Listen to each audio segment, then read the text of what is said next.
Hello, and welcome to a mech video. Yes, that's right. This is a mech I built, and I call it Ryker Mark 1. Took me 3 to 4 hours to build, and I'm pretty happy with the results.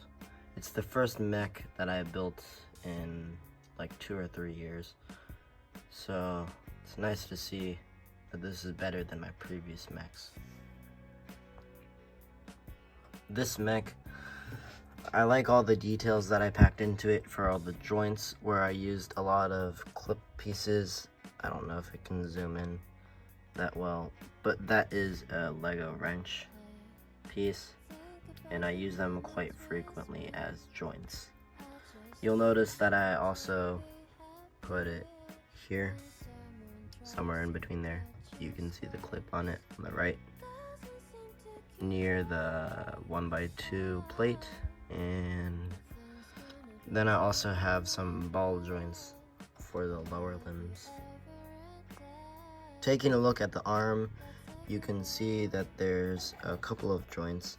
The main one, which connects to the shoulder here, and then you got the shoulder plate with some text on it, and then a rotatable arm which can move front and back and then can be turned. The hands can open up as well too. This hand is gold as opposed to all light gray because I ran out of light gray pieces, but I think it next adds for a nice detail. Moving on to the legs, there are some thruster details here, so it can just be like spike details where he can do a knee jab at an opponent and they'll blow up or something, or it can be an engine, whatever I want it to be. Or it can be like piston fast legs.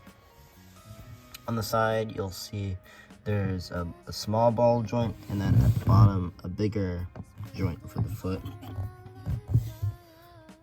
You can see the joints here, and any design I did.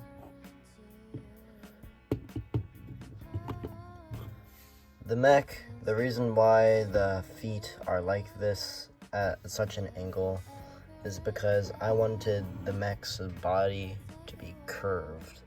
So that's what I did. Instead of just plating it on over here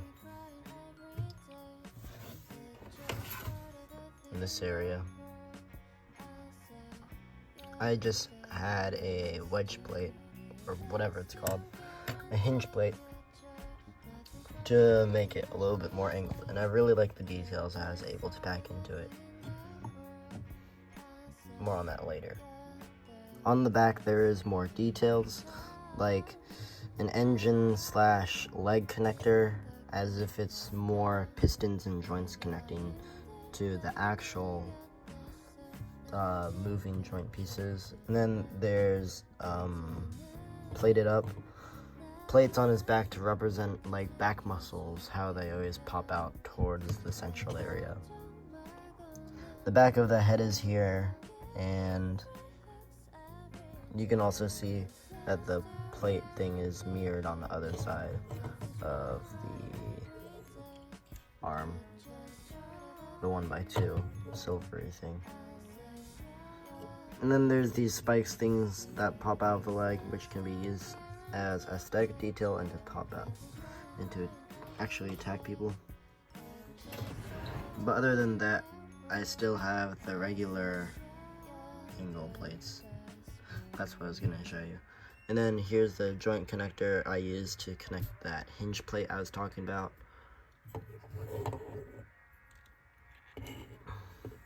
But yeah, that's a lot of the mech. Moving up to the central body part over here, you'll notice that there is a little camera on the side which can act as a light in case the person operating the mech wants to see forth, or it's just for aesthetic design to divvy up so then it's not symmetrical on either side. And then opening up the cockpit, you'll see there's room for one pilot. I can take them out if I want. If I remember how to take them out, that is.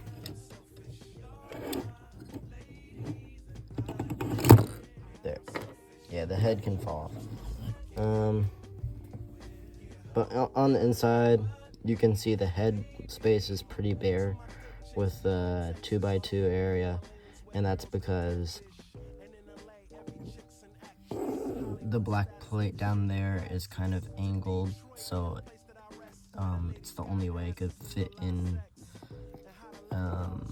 any kind of detail at the bottom area, at least, even if I can't have it at the top. And then it's kind of squishy, like I guess what a real mech would be. And then these sides are also on hinge plate things, like the one used for the middle torso part to make it have that angled look. And then that's what it looks like from the outside. The headpiece can detach when it wants to, as if it were a sentient thing. If you ever seen Titanfall series, the video game, they have a little robot that can come out, sort of. And that's kind of what I'm making over here. With this rendition, it's just a big, oversized head creature with 2 arms, and then if it wanted to find like a new body or mech, it can just crawl onto another one and hop onto another guy, and then it'll inhabit that mech. So kind of like a parasite, except for good, if you want to think about it that way. Yeah. And if at all I said anything about the mech being modular, did I mention that it could hold a warhammer? Yes, it has attachments like this little grill thing which can fit under the arm since there's some space under it. I'll show you in a second. Here it is. There's a little space under there. So I can fill that space with a joint thing to hold a humongous hammer. But then there's slight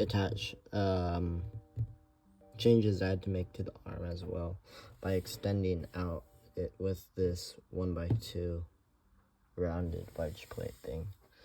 So you see it's flat on this side with arms, but then for the other it isn't. Yeah, it's the mech. Really happy with it, and I hope to make more cool creations in the future.